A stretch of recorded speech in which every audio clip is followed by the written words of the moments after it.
She thought she was being practical. Communication, she reasoned, openness.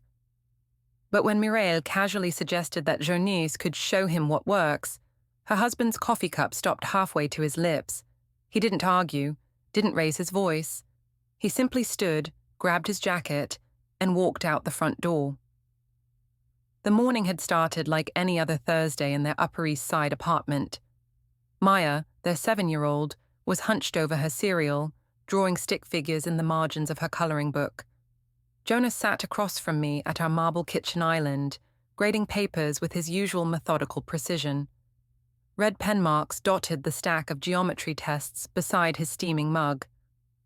"I've been thinking," I said, stirring my Greek yogurt with deliberate casualness, "about what we discussed last week, the communication thing."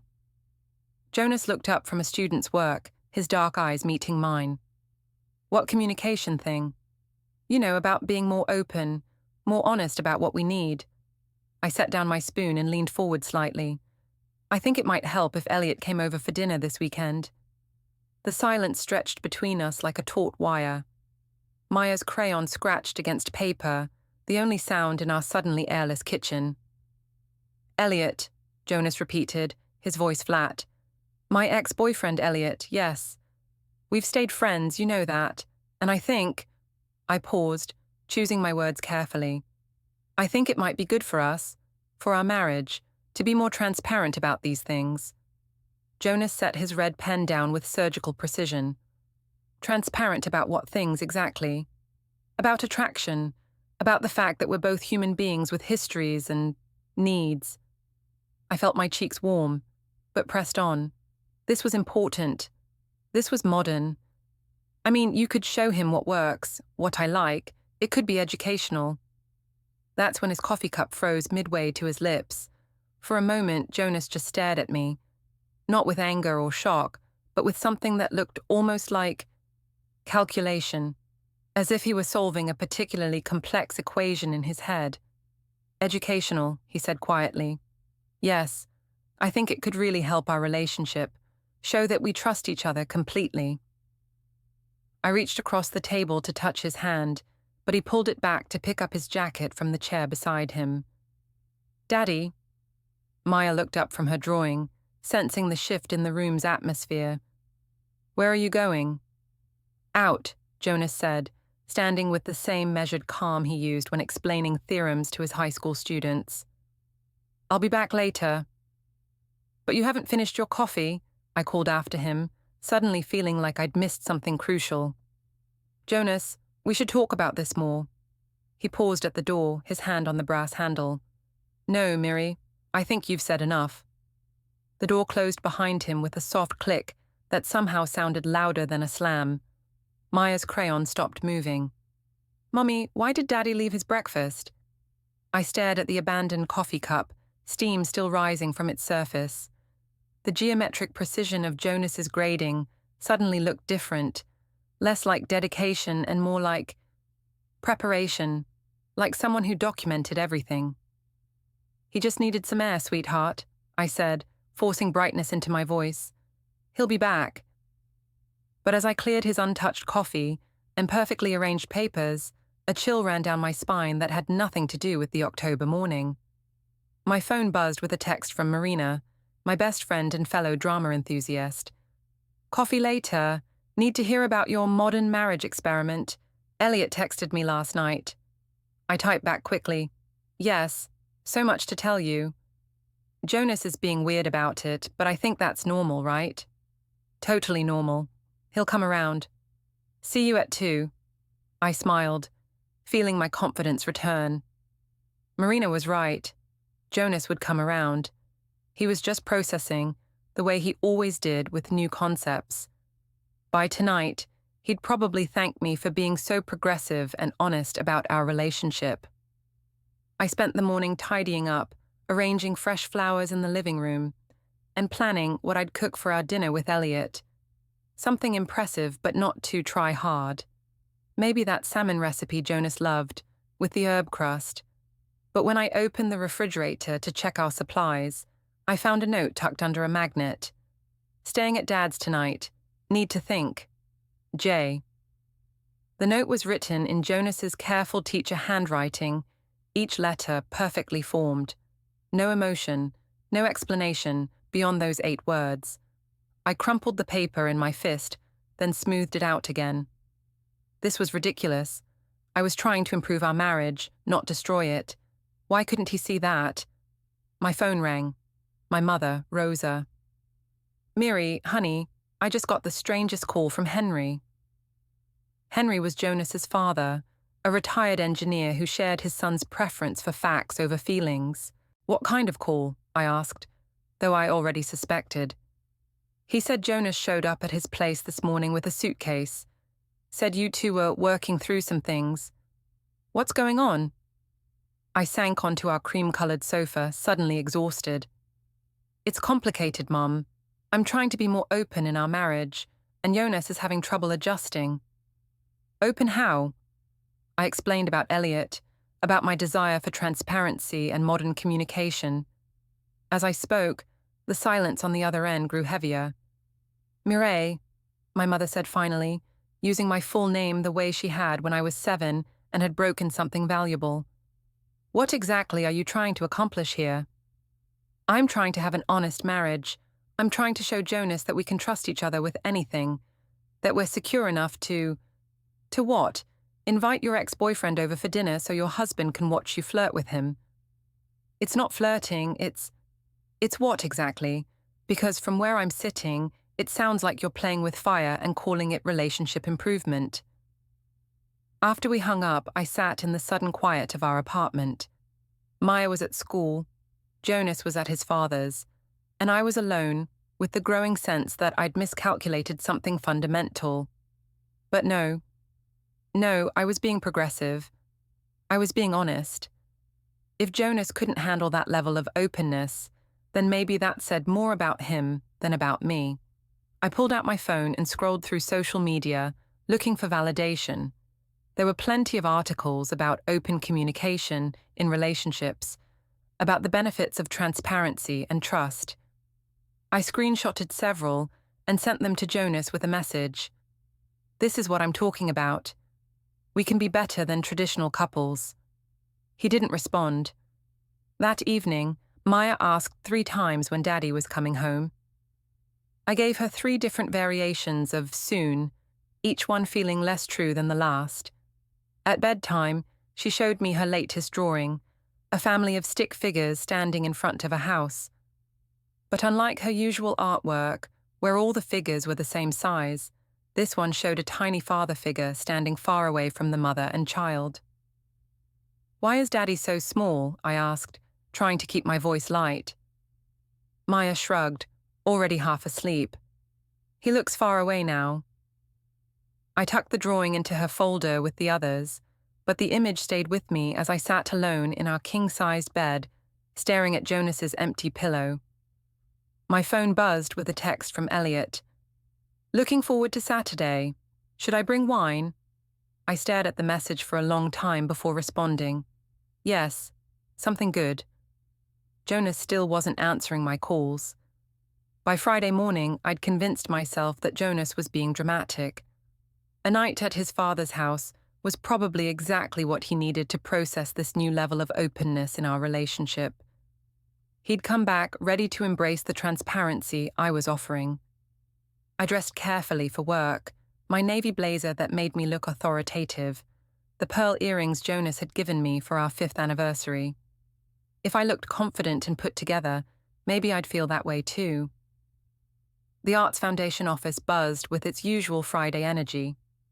My colleagues were already planning weekend events, discussing donor meetings and upcoming galas. I settled into my cubicle and tried to focus on the fundraising reports that needed my attention. "Rough night?" Nate Sutter appeared at my desk with 2 cups of coffee, his eyebrows raised in that gossipy way that usually annoyed me, but today felt almost comforting. "Not rough, just complicated." I accepted the coffee gratefully. "Marriage stuff." "Ah." Nate perched on the edge of my desk, clearly settling in for details. "Want to talk about it?" Before I could answer, my phone buzzed with a text from Marina. "Emergency lunch meeting. Need details about last night. I showed Nate the message. Rain check? I'm meeting Marina. The friend who always looks like she stepped out of a magazine. Say no more. He slid off my desk with a grin. But I want full details Monday. You know I live for drama. The morning crawled by. Every time my phone buzzed, I hoped it was Jonas, but it was always work emails or social media notifications. I found myself checking Instagram obsessively, scrolling through posts about happy couples and relationship advice.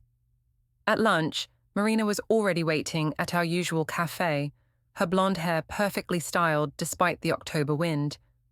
She waved me over, with the enthusiasm of someone who'd been storing up gossip all morning. Okay, spill everything, she said before I'd even sat down. Elliot said you invited him for dinner with Jonas. That's either incredibly mature or completely insane. It's mature, I said firmly, settling into the booth across from her. It's about trust and transparency. Jonas just needs time to adjust to the idea. Where is Jonas now? At his father's. He's processing. Marina's perfectly manicured eyebrows rose. He moved out? He didn't move out, he's just taking some space to think about it. Mireille. Marina leaned forward, her voice dropping to that concerned tone she used when she thought I was making a mistake. Are you sure about this? I mean, I love that you're being progressive, but inviting your ex over for dinner while your husband processes at his dad's house sounds what? Like maybe you're pushing too hard, too fast. I stirred my salad aggressively. Since when are you the voice of caution? You're the one who's always telling me to be bolder, to not settle for boring. I know, but there's a difference between being bold and being... She paused, searching for the right word. Being what, Marina? Reckless. The word hung between us like an accusation. I set down my fork, feeling a familiar surge of frustration. Why was everyone acting like I was doing something wrong? I was trying to evolve our marriage, to move beyond the petty jealousies and possessiveness that destroyed so many relationships. I'm not being reckless, I said. I'm being honest. If Jonas can't handle that level of honesty, then maybe that says something about our marriage that we need to address. Marina nodded slowly, but I could see the doubt in her eyes. Okay, but maybe start smaller next time. Like, I don't know, talk about your feelings before inviting the ex over for dinner. After lunch, I walked back to the office feeling more unsettled than before. Marina's words echoed in my head, mixing with my mother's concerns and Jonas's strange calm exit that morning. But then I saw it. A couple at the crosswalk, holding hands and laughing. They looked so easy together, so natural. That's what I wanted with Jonas. That comfort, that openness. And sometimes you had to take risks to get there. Back at my desk, I pulled out my phone and composed a social media post. Grateful for a husband who trusts me enough to let me maintain friendships with exes. Real love isn't about possession, it's about security and communication.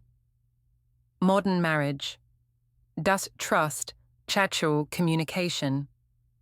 I added a photo from our last anniversary dinner, Jonas and me clinking wine glasses, both of us smiling. We looked happy. We looked like the kind of couple who could handle anything. The post went live, and within minutes, the likes and comments started rolling in. Goals. So mature of both of you. Wish my husband was this secure. Each notification felt like validation. See? I wasn't crazy, I wasn't reckless. I was just ahead of the curve. But then I saw a comment from Jonas's Aunt Lydia. Interesting perspective, dear. Something about those 3 words made my stomach clench. Lydia had never been my biggest fan, but she'd always been polite. This felt different, pointed. I deleted the comment and kept scrolling through the positive responses, letting them wash away my doubts. By 5 o'clock, my post had dozens of likes and comments. I screenshotted the most supportive ones and sent them to Jonas with a message. See, we're not the only ones who think this way. Again, no response. That evening, I picked up Maya from after-school care and tried to maintain normalcy. We ordered pizza, watched a Disney movie, and I helped her with her weekend homework. But every few minutes, I found myself checking my phone, hoping for some word from Jonas. "Is Daddy coming home tonight?" Maya asked as I tucked her into bed. "I'm not sure, sweetheart, but he'll be back soon. Can I call him?" I hesitated. Part of me wanted to use Maya as a bridge, to have her sweet voice melt whatever resistance Jonas was holding on to. But even in my current state of mind, that felt wrong. "Let's let Daddy have his thinking time," I said instead. "He'll call when he's ready." After Maya fell asleep, I poured myself a glass of wine and settled onto the couch with my laptop. My social media post was still gaining traction. It had been shared several times, and the comments kept coming. But as I scrolled through them, I started noticing the ones that weren't entirely supportive. This seems like a recipe for disaster. Some boundaries exist for good reasons. Your poor husband. I deleted those comments as quickly as they appeared, but they left a sour taste that even the wine couldn't wash away. Around 10 o'clock, my phone finally rang. Jonas. "Hi," I said, trying to sound casual despite my racing heart. "Hi." His voice was neutral, giving nothing away. "How's Maya?" "She's fine. She misses you. We both do." A pause. "I've been thinking about what you said yesterday. And I think we need to talk, really talk, about what you want from this marriage." Relief flooded through me. "Yes, I'd love that. When do you want to—" "Not tonight. I need more time. But soon." "Jonas, I know this is new territory for us, but I really think it could be good. If we can just—" "Mireille." His voice was quiet but firm. "I said I need more time." "Okay, but you're coming to dinner tomorrow, right? With Elliot?" The silence stretched so long I thought the call had dropped. "Jonas?" "I'll be there," he said finally. "We'll see how educational it is." Something in his tone made me shiver, but I pushed the feeling away. He was coming. That was what mattered. "Great, I'll make that salmon you like." "Sure." Another pause. "Mireille?" "Yeah?" "You might want to think about what you're really trying to prove here." The line went dead. I stared at my phone, replaying his words. What I was trying to prove? I wasn't trying to prove anything. I was trying to improve our marriage. I was trying to show him that we could trust each other completely. Wasn't I? I poured another glass of wine and opened my laptop again. My post now had over 100 likes and had been shared to several relationship groups. The positive comments far outweighed the negative ones, especially after I'd deleted the worst offenders. This was validation. This was proof that I wasn't crazy or reckless. I was just brave enough to try something different. But as I scrolled through the comments one more time before bed, I noticed something that made my blood run cold. Someone had screenshotted my post and shared it to a local community group with the caption, "Anyone else think this is weird?" That thread had 30 comments, and none of them were supportive. I closed the laptop quickly, my hands shaking slightly. It was fine. It was just strangers on the internet who didn't understand modern relationships. Tomorrow, Jonas would come home. We'd have a lovely dinner with Elliot, and he'd see that there was nothing to be afraid of. Everything was going to be fine. Saturday morning arrived with the kind of crisp October clarity that made everything seem possible. I woke up early, energized by the prospect of finally moving forward. Today would be the day Jonas saw that our marriage could handle anything. I spent the morning preparing like it was a dinner party for the most important guests of my life. I cleaned the apartment until it gleamed, arranged fresh flowers in every room, and started prep work for the salmon. Everything had to be perfect. Maya helped by setting the table with our good china, the wedding set we usually only used for holidays. "Why are we using the fancy plates?" she asked, carefully placing each piece according to my instructions. "Because we're having a special dinner tonight. Daddy's friend Elliot is coming over." "Daddy's friend?" I paused. "Well, he's my friend too. It's complicated, sweetheart." Maya nodded with the easy acceptance of childhood and continued setting the table. But her latest drawing, left on the kitchen counter, showed the same tiny father figure from before, now standing even further from the mother and child. Around noon, Jonas came home. He walked through the door like he was entering a hotel lobby, polite, distant, observing everything with those calculating eyes. "Hi," I said, rushing to greet him.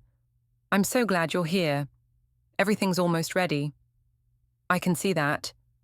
He surveyed the spotless apartment, the fancy table setting, the flowers. "You've been busy. I wanted tonight to be special, to show you that this can work." Jonas nodded slowly. "And what exactly is this, Mireille? What are we trying to prove tonight?"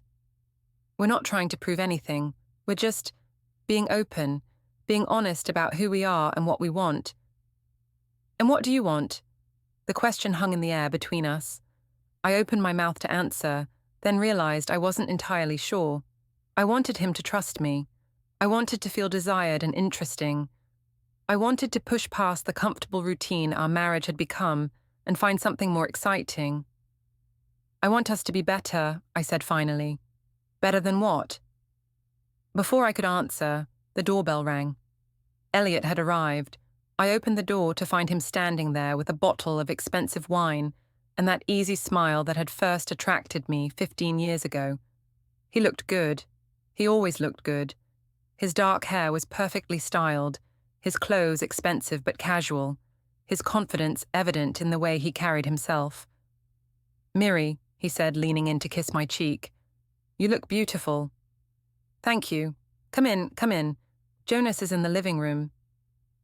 I watched as the two men shook hands, Jonas with his teacher's firm grip, Elliot with his PR professional's practiced charm.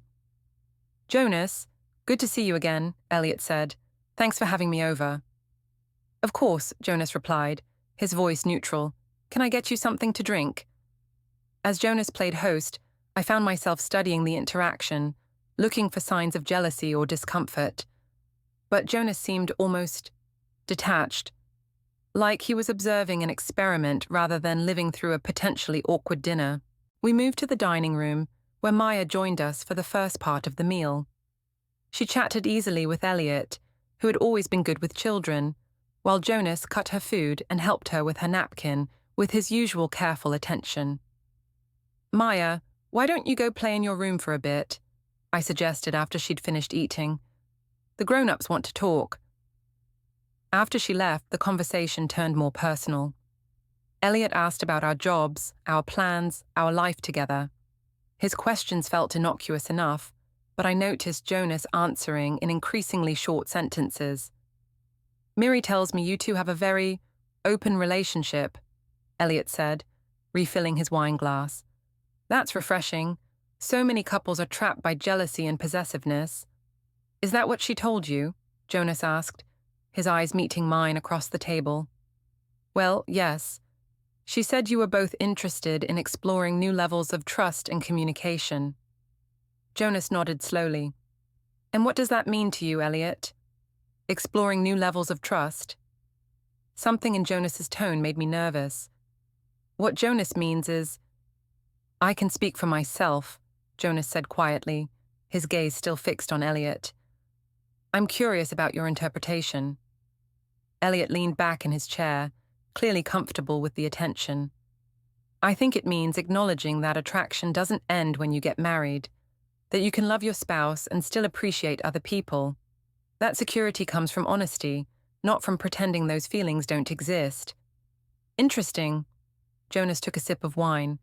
"And you think Mireille is secure in our marriage?" "She seems to be. I mean, she invited me here, didn't she?" I felt heat rise in my cheeks.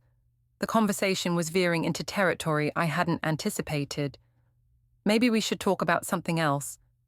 "No, this is fascinating," Jonas said. "Please, continue. You were saying Mireille seems secure." Elliot glanced at me, then back at Jonas. "She seems like a woman who knows what she wants, who isn't afraid to go after it." "And what do you think she wants?" The question hung in the air like a challenge. I looked between the two men, suddenly feeling like I was watching a chess match where I didn't understand the rules. "I think she wants to feel alive," Elliot said finally. "Desired. Appreciated for who she is, not just for the role she plays." Jonas nodded thoughtfully. "The role she plays? As a wife, you mean? As a mother? As whatever society expects her to be instead of who she actually is. And who is she actually?" I couldn't stand it anymore. "I'm sitting right here," I said, my voice sharper than I intended. "You can ask me directly." Both men turned to look at me, and suddenly I felt exposed, like I was on stage without knowing my lines. "Okay," Jonas said calmly. "Who are you, Mireille? What do you actually want from tonight?" The question was so direct, so unadorned, that it caught me off guard. What did I want? I wanted to feel powerful. I wanted to see Jonas fight for me. I wanted to prove that our marriage was strong enough to handle anything. "I want us to trust each other completely," I said.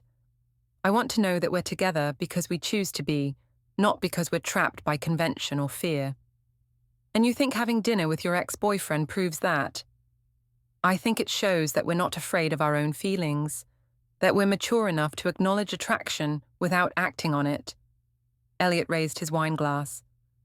"To mature relationships," he said with a smile. Jonas didn't raise his glass. Instead, he stood up from the table. "Where are you going?" I asked. "To check on Maya. She's been quiet for a while." He left the dining room, and suddenly Elliot and I were alone. The silence felt charged, electric in a way that made my pulse quicken. "He's handling this well," Elliot said, moving his chair slightly closer to mine. "He's processing. Jonas always needs time to process new ideas." "And what about you?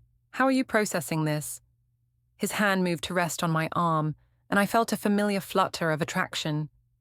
This was what I'd wanted, wasn't it? To feel desired, to feel like I still had options. "I'm fine," I said, but I didn't move my arm away. "You know," Elliot said, his voice dropping lower, "I always wondered what would have happened if we'd tried harder, if we'd fought for what we had instead of just drifting apart." "Elliot, I'm not saying anything inappropriate. I'm just wondering. You can wonder about things, can't you? Even married people can wonder." His thumb traced a small circle on my wrist, and I felt my breath catch. This was dangerous territory, but it was also intoxicating. When was the last time Jonas had looked at me like this? When was the last time I'd felt this kind of electric attention? "Maya's asleep," Jonas said from the doorway. I jerked my arm away from Elliot's touch, but not before Jonas had clearly seen it. His expression didn't change, but something shifted in his eyes. "She was tired," I said quickly, my cheeks burning. "I'm sure she was." Jonas returned to his seat, his movements deliberate and controlled. "So, Elliot, tell me more about what you do. PR for non-profits, right?" The conversation resumed, but the energy had changed. Jonas asked pointed questions about Elliot's work, his relationships, his plans. It felt less like dinner conversation and more like an interview. As the evening wore on, I found myself drinking more wine than usual, laughing a little too loudly at Elliot's stories, touching his arm when I made points. Part of me wanted to see how Jonas would react, to push him into showing some emotion, some sign that he cared enough to be jealous. But Jonas just watched. He asked questions, made appropriate responses, and watched everything with those calculating teacher's eyes. Around 10 o'clock, Elliot finally left. I walked him to the door while Jonas cleared the dishes. "That was interesting," Elliot said as he put on his coat. "What do you mean?" "Your husband. He's either the most secure man I've ever met or..." "Or what?" Elliot paused, studying my face. "Or he's planning something." A chill ran down my spine. "Planning what?" "I don't know. But men like Jonas, they don't just accept things like this. They process, they analyze, and then they act." "You're being paranoid." "Maybe." He leaned down and kissed my cheek, letting his lips linger a moment longer than necessary. "But be careful, Mireille. Sometimes when you test someone's limits, you find out they have more than you bargained for. After he left, I found Jonas in the kitchen, methodically loading the dishwasher with the same precision he brought to everything else. "So," I said, trying to sound casual, "that went well, don't you think?" Jonas continued loading dishes. "Did it?" "I think so. We had good conversation, good food. It felt natural. Natural." He closed the dishwasher and turned to face me. "Is that what you call it when you flirt with your ex-boyfriend in front of your husband?" "I wasn't flirting." "You were touching his arm, laughing at everything he said, looking at him like—" He paused, searching for the right words. "Like you were remembering what it felt like to be with him." "Jonas, that's not—" "Were you?" The question was quiet, direct, and completely devastating in its simplicity. "Were you remembering what it felt like to be with him?" I opened my mouth to deny it, but the words wouldn't come. Because the truth was, yes. I had been remembering. I had been enjoying the attention, the flirtation, the feeling of being desired by someone new. I started, then stopped. Jonas nodded, as if my silence had confirmed something he'd already suspected. "I see," he said. "Well, thank you for the educational evening. It was very illuminating." He turned and walked toward our bedroom, leaving me standing alone in the kitchen with the lingering scent of salmon and the growing realization that I might have just made a terrible mistake. That night, Jonas slept on his side of the bed, but he might as well have been on another planet. The space between us felt vast and cold, and for the first time since this whole thing started, I wondered if I'd pushed too far. But it was too late to wonder about that now. The test was over, and somehow I had the sinking feeling that I was the one who had failed it. Sunday morning brought an uncomfortable silence that seemed to permeate every corner of our apartment. Jonas was up before me, already dressed and drinking coffee in the kitchen when I emerged from the bedroom. He looked like he hadn't slept much, but there was something different about him, a kind of focused energy that I'd never seen before. "Morning," I said, trying to inject normalcy into my voice. "Morning." He didn't look up from his phone, where he seemed to be reading something intently. "What are you looking at?" "Just some articles. Research." "Research about what?" He finally looked at me, and there was something unsettling in his expression. "About marriage, communication, trust, the things you said you wanted to work on." I poured myself coffee, unsure how to interpret his tone. "Find anything interesting?" "Very interesting." He set his phone down and stood up. "I'm going to spend some time in my study today. I have some things to organize." Jonas's study was his sanctuary, a small room lined with bookshelves, filled with his teaching materials, grading supplies, and filing cabinets. He'd always been meticulous about organization, but lately, he seemed to spend more and more time in there. Organize what? Just things, documents, files. You know how I like everything in its place. After he disappeared into his study, I tried to focus on normal Sunday activities. I made breakfast for Maya, helped her with a school project, and attempted to tidy up the lingering evidence of last night's dinner. But every few minutes I could hear the sound of Jonas's printer running, the soft thud of file drawers opening and closing, the scratch of pen on paper. Around noon, my phone started buzzing with notifications. My post about modern marriage and trust had been shared to several more groups overnight, and the comments were mixed. This is why divorce rates are so high. Some people will do anything for attention. That poor husband, but there were supportive comments too. Good for you for being honest about your needs. Wish more couples were this open. Ignore the haters. You're being brave. I screenshotted the positive ones and deleted the negative ones, but they kept coming faster than I could manage them. Then I saw a comment that made my stomach drop. "Isn't this the woman from the Arts Foundation? Someone should tell her donors what she thinks about marriage vows." "My work," I hadn't thought about how this might affect my work. I quickly made my social media profiles private and hoped it wasn't too late. Around 2 o'clock, my mother called.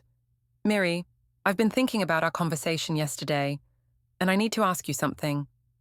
"What, Mom? Are you having an affair?" The question hit me like a slap. "No, of course not. How can you even ask that?"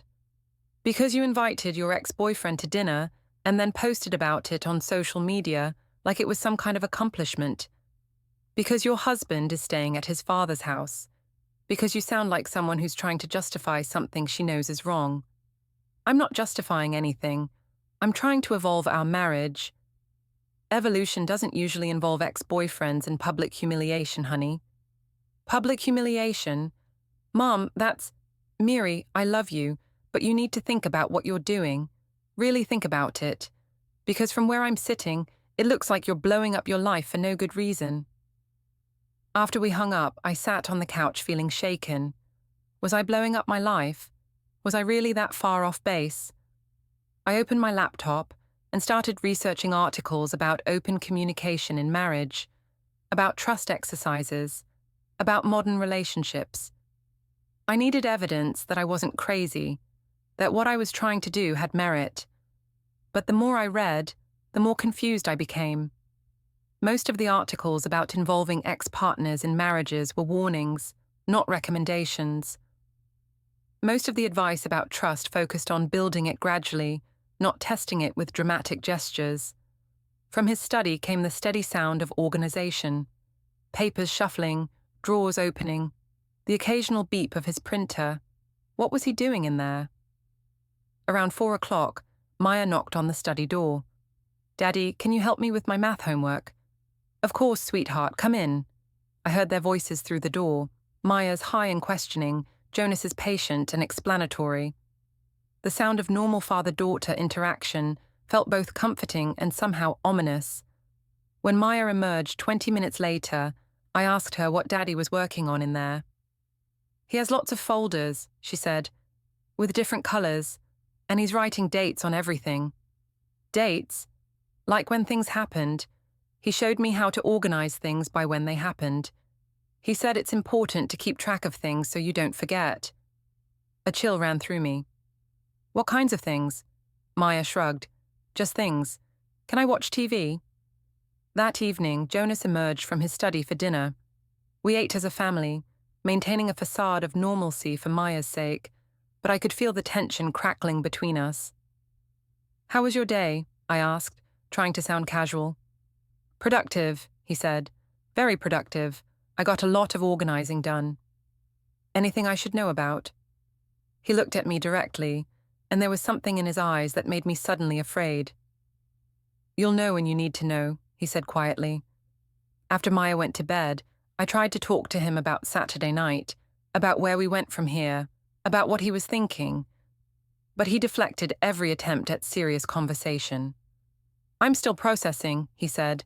"Like you said, I need time to adjust to new concepts."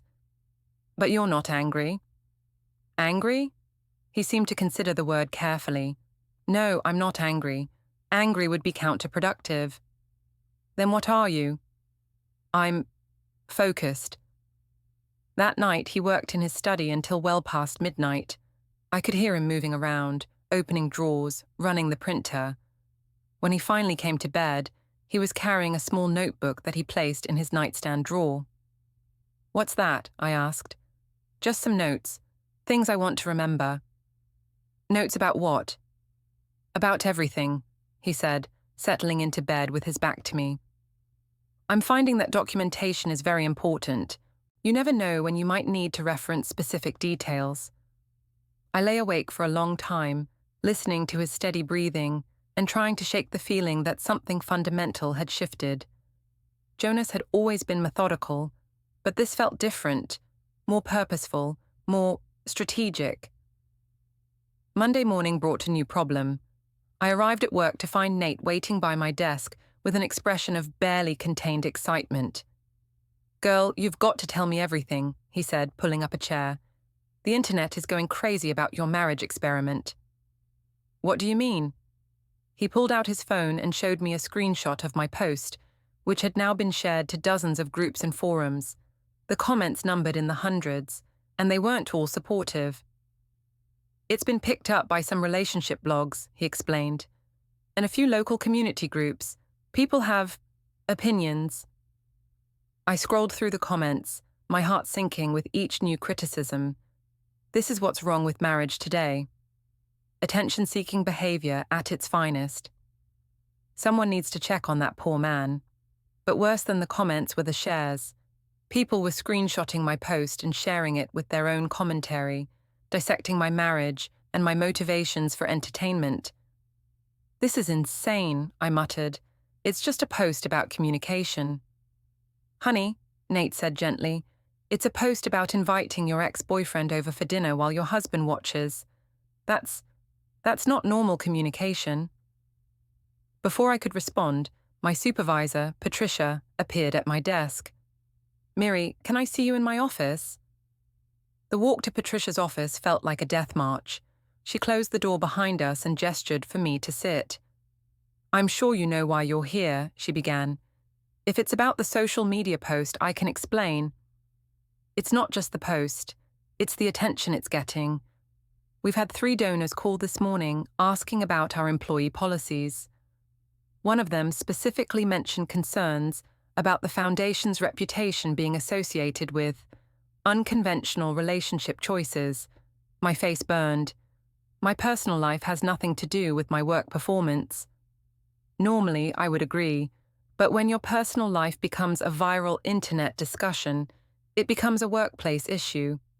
I need you to take down the post and maybe keep your relationship experiments private going forward. I wanted to argue, to defend my right to share my thoughts about marriage and trust, but the look on Patricia's face told me this wasn't a negotiation. "Fine," I said, "I'll take it down." But when I got back to my desk and opened social media, I realized it was too late. The post had been screenshotted and shared so many times that deleting it wouldn't matter. It was out there now, living its own life in the digital world. I spent the rest of the day fielding curious looks from colleagues and trying to focus on work while my phone buzzed constantly with notifications, some supportive, many critical, all of them from strangers who now felt entitled to opinions about my marriage. When I got home that evening, Jonas was in his study again. The sound of organization continued, papers rustling, files being sorted, the steady rhythm of documentation. "How was work?" he asked when he emerged for dinner, as if nothing unusual was happening. "Complicated. My post about Saturday night got more attention than I expected." "Ah." He nodded as if this was exactly what he'd anticipated. "And how do you feel about that attention?" "It's a lot. Some people are being really cruel." "Cruel how?" "Just judging me, making assumptions about what I'm trying to do, acting like I'm some kind of villain for wanting to be honest about attraction and trust." Jonas listened to this with the same calm attention he gave to his students' problems. "And what are you trying to do, Miri?" The question again. Always the same question, asked in different ways. What was I trying to do? "I'm trying to make our marriage stronger," I said, but even to my own ears, it sounded less convincing than before. "By inviting your ex-boyfriend to dinner and posting about it online. By being honest about our feelings and showing that we trust each other." "I see." He nodded thoughtfully. "And do you feel like our marriage is stronger now?" I looked at him, really looked at him, and realized I didn't know how to answer that question. Our marriage didn't feel stronger. It felt like we were standing on opposite sides of a widening chasm, and I wasn't sure how to get back to where we'd been before. I think maybe I made some mistakes," I said quietly. "Mistakes like what?" "Like not talking to you more before inviting Elliot over. Like posting about it without thinking about the consequences. Like," I paused, trying to find the right words. "Like maybe pushing too hard, too fast." Jonas nodded slowly. "Those do sound like mistakes." "So what do we do now?" He stood up from the table and began clearing dishes, with his usual methodical precision. "Now," he said, "we see what happens next." That night, the sounds from his study continued until nearly 2 in the morning. When he finally came to bed, I pretended to be asleep, but I could feel him lying there in the dark, wide awake, thinking about something that kept him staring at the ceiling until dawn. In my half-sleep, I heard him whisper something that might have been almost ready, but I couldn't be sure. And in the morning, when I asked him about it, he just smiled and said he didn't remember talking at all. But there was something in that smile, something patient and calculating, that made me wonder what exactly he was getting ready for. The next few days passed in a strange, suspended tension. Jonas continued his routine, teaching, grading, spending hours in his study, but there was an undercurrent of purposeful activity that I couldn't quite decipher. Every evening, I heard the sounds of organization, papers shuffling, files clicking shut, the steady hum of his printer working late into the night. My social media experiment had finally died down, but not before causing more damage than I'd anticipated. 3 more donors had called the foundation expressing concerns. Patricia had been forced to issue a statement about employee personal conduct policies, and everywhere I went, the grocery store, Maya's school, our neighborhood cafe, I felt people looking at me with a mixture of curiosity and judgment. "Maybe you should talk to someone," Marina suggested when we met for coffee Wednesday afternoon. She'd been less enthusiastic about my modern marriage experiment since the internet backlash began. "Talk to someone about what? About what you're really trying to accomplish here. A therapist, maybe. Someone objective." I stirred my latte aggressively. "I don't need therapy. I need my husband to understand that I'm trying to improve our relationship." "Miri," Marina's voice was gentle but firm. "Your husband moved out. You invited your ex over for dinner. You posted about it online and created a viral scandal. Your job is in jeopardy. How exactly is this improving anything? Jonas didn't move out, he's been staying at his father's for a week. That's moving out." The words hit harder than I expected. Was that what this was? Had Jonas actually left me? "He's processing," I said weakly. "For a week. Honey, most people process for a day or 2, not a week." That afternoon, I came home to find Jonas in the kitchen with Maya, helping her with homework at the dining table. The scene looked so normal, so domestic, that for a moment I could pretend everything was fine. "Hi," I said, setting down my purse. "How was everyone's day?"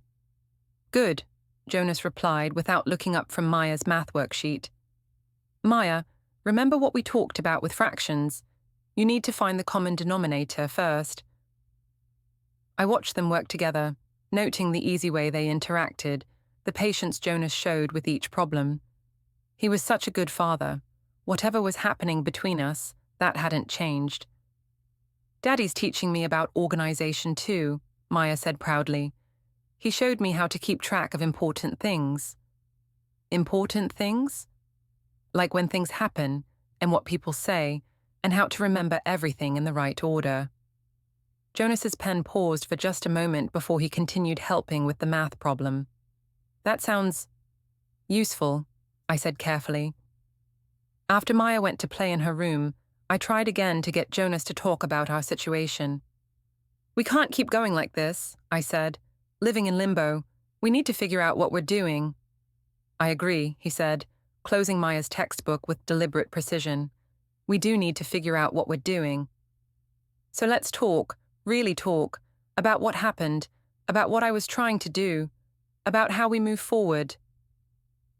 Jonas looked at me for a long moment, and I saw something flicker in his eyes. Not anger exactly, but something colder, more final. "Soon," he said. "Very soon we'll have that conversation, but not tonight." "When?" "When I'm ready." "Jonas, I can't just what, Miri?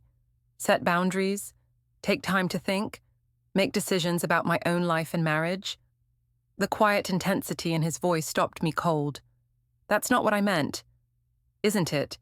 Because for the past 2 weeks, you've been making unilateral decisions about our marriage, inviting your ex-boyfriend over, posting about our private life online, testing my limits without asking if I wanted to be tested. He stood up, gathering Maya's homework into a neat stack. So maybe now it's my turn to make some decisions. That night, he worked in his study until after midnight again. When he finally came to bed, I pretended to be asleep, but I could feel him lying there in the dark, and I knew he was awake too. Around 3 a.m, I heard him get up and move quietly through the apartment. I followed the sound to find him in the kitchen, sitting at the table with a cup of tea and a small red notebook. "Can't sleep?" I asked softly. He looked up, unsurprised to see me. "Just making some final notes." "Final notes about what?" "About everything. About timelines and conversations and evidence." The word evidence sent a chill through me. Evidence of what? Jonas closed the notebook and looked at me directly. "Mireille, do you remember what you said to me that first morning, when you suggested I could show Elliot what works?" "I remember." "Do you remember what you said about trust and transparency in modern marriage?" "Yes." "Do you remember posting about it online, and the dinner with Elliot, and all the conversations we've had since then?" "Of course I remember. Why are you asking me this?" "Because I want to make sure we both remember things the same way. Memory can be selective sometimes. People tend to remember events in ways that support their preferred narrative." I sat down across from him, suddenly wide awake. "What are you saying?" "I'm saying that documentation is important. Dates, times, exact words, screenshots of social media posts, records of phone calls and text messages, witness accounts of events." My mouth went dry. "Jonas, what are you doing?" He opened the notebook again and flipped through several pages, covered with his careful handwriting. Dates, times, direct quotes. Everything organized with the same methodical precision he brought to his lesson plans. "I'm being thorough," he said simply. "You wanted transparency, right? Well, this is what transparency looks like when it's properly documented. This is..." I struggled to find words. "This feels like you're building a case against me." "I'm building a record of facts. What people choose to do with facts is up to them." He stood up, closing the notebook and tucking it under his arm. "Jonas, please, can we just talk about this like adults, without notebooks and documentation and whatever this is?" He paused at the kitchen doorway. "We tried talking, Mireille. You wanted to show me what modern marriage looked like. You wanted to test our trust and push our boundaries. Well, congratulations. You succeeded." "What does that mean?" "It means you're about to find out what happens when you test someone who's been taking very careful notes." The next morning, Jonas was gone before I woke up. No note, no explanation, just his side of the bed empty and cold. I called his phone, but it went straight to voicemail. I texted him, but got no response. When I called his school, the secretary said he'd taken a personal day. Panic began to set in. Where was he? What was he doing with all that documentation he'd been so carefully assembling? I tried calling his father, but Henry's response was curt. "Jonas is handling his business today. I suggest you do the same." "What business?" "Henry, please, I just need to know." "You need to wait, Mireille. Sometimes waiting is the hardest part of learning a lesson." The line went dead. I spent the day in a state of anxious energy, cleaning the apartment obsessively, checking my phone every few minutes, trying to work but unable to concentrate. Every time the phone rang or someone knocked on the door, I jumped. Around noon, I got a text from an unknown number. "Package delivery scheduled for 4:05 p.m. today. Please be available to sign." I hadn't ordered anything, and something about the formal tone of the message made my stomach clench. At 3:30, I received another text from Jonas.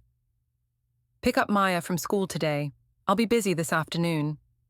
I called him immediately, but again, straight to voicemail. I picked up Maya, brought her home, and waited. At exactly 4:05, there was a knock on our door. A man in a grey suit stood in the hallway, holding a manila envelope. "Mireille Vos?" Yes? I have a delivery for you. I need you to sign here, please. My hands shook as I signed the receipt. The envelope was thick, official-looking, with a law firm's return address that I didn't recognize. What is this? I asked, but the man was already walking away. I closed the door and stared at the envelope, my heart pounding. Whatever was inside, I knew it was going to change everything. With trembling fingers, I opened it. The first document was a petition for divorce, filled out in Jonas's careful handwriting. The second was a detailed custody agreement, requesting primary physical custody of Maya.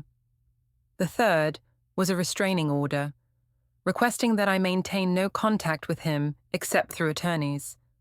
But it was the fourth document that made my legs give out. It was a thick folder labeled Evidence of Adultery and Emotional Manipulation. Inside were printed screenshots of every social media post I'd made about our marriage. Photographs from the dinner with Elliot, including several I didn't remember being taken. A detailed timeline of events, with dates, times, and witness accounts.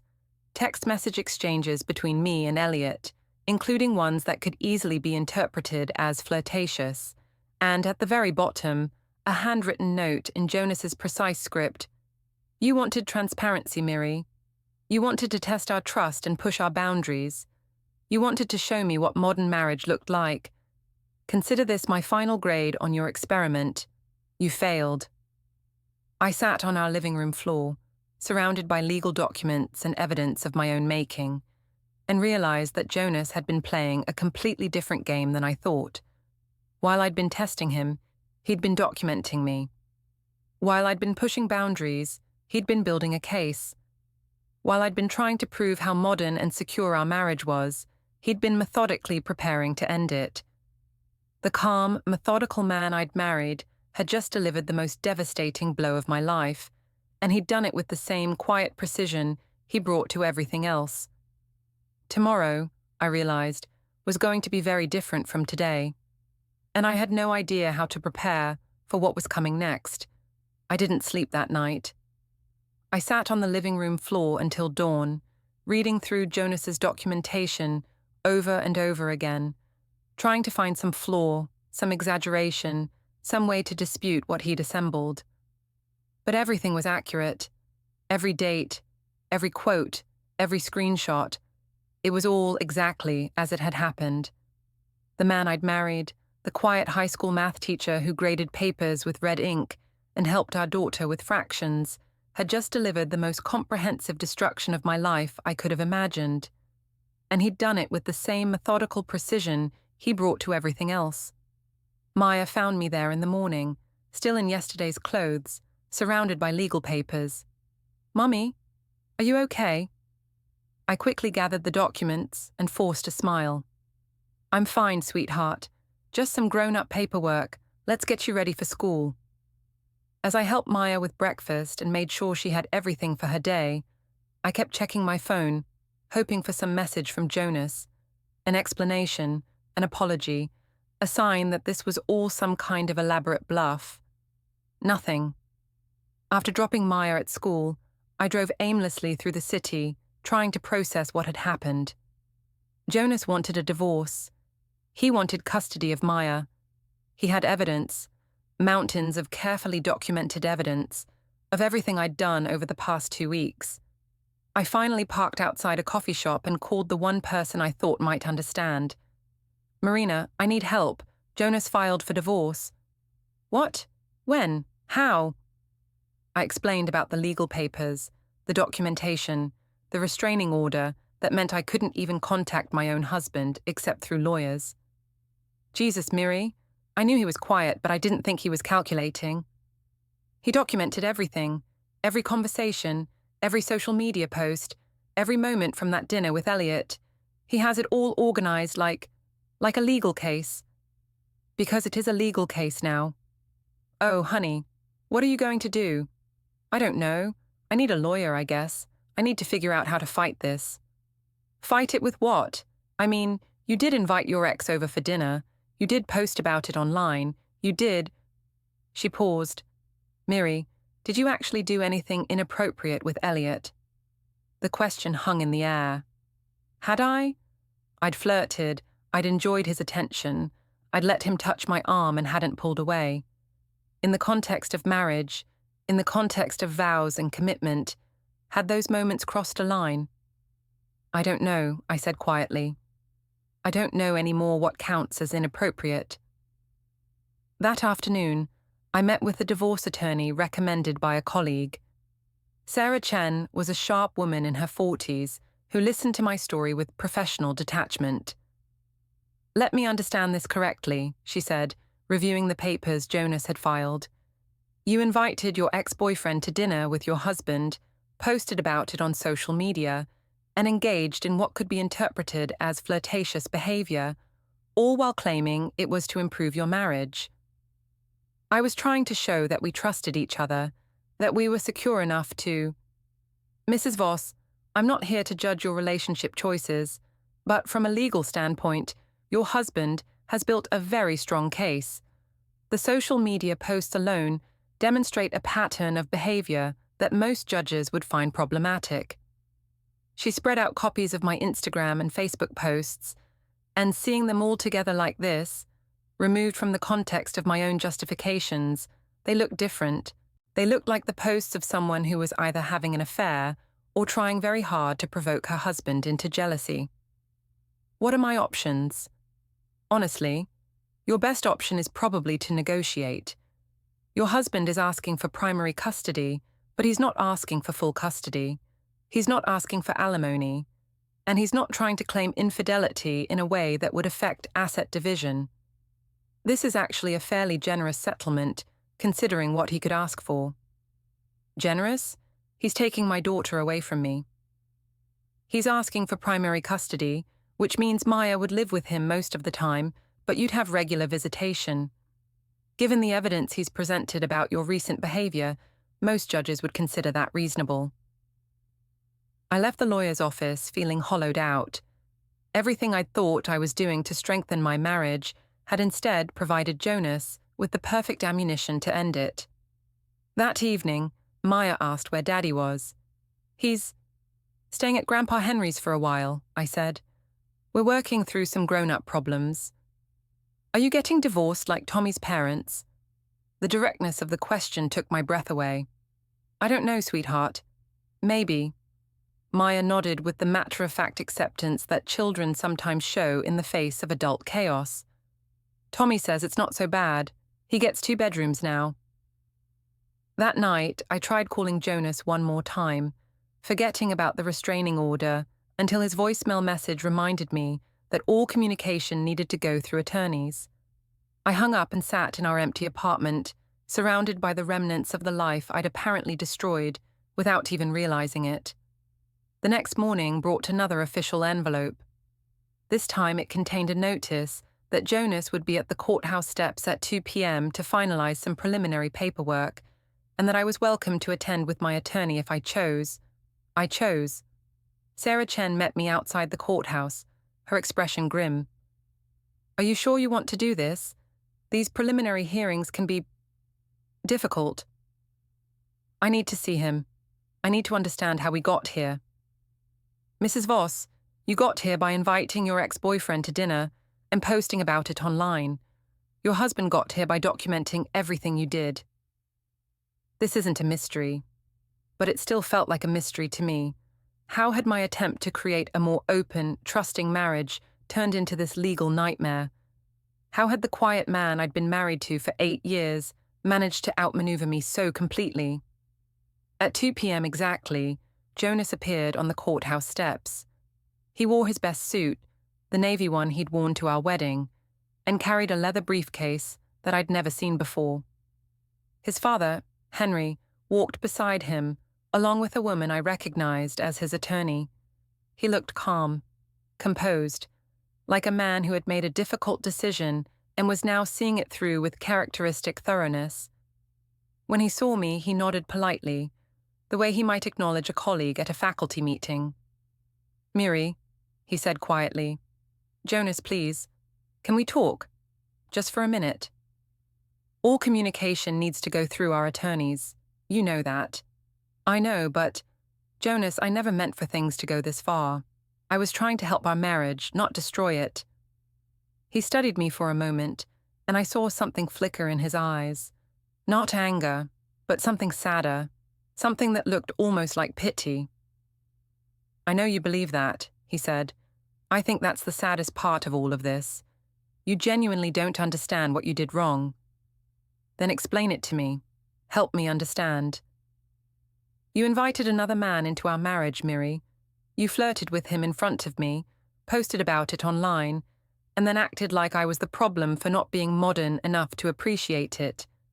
He shifted his briefcase to his other hand. You turned our private relationship into public entertainment, and when I tried to tell you it made me uncomfortable, you dismissed my feelings as old-fashioned. I didn't mean... He stayed calm, but there was steel in it. You meant it, Mireille. You wanted attention, and you used our marriage as the stage. The only thing you missed was that I was taking notes. He pulled out a thick folder, years of dates, fights, anniversaries, even Maya's birth. Our life reduced to facts. If you'd talked to me, we could have worked on it, he said. Instead, you ran an experiment without my consent. I begged for counseling. He shook his head. Some trust can't be repaired. He handed me the folder and walked up the courthouse steps, leaving me holding our history like evidence.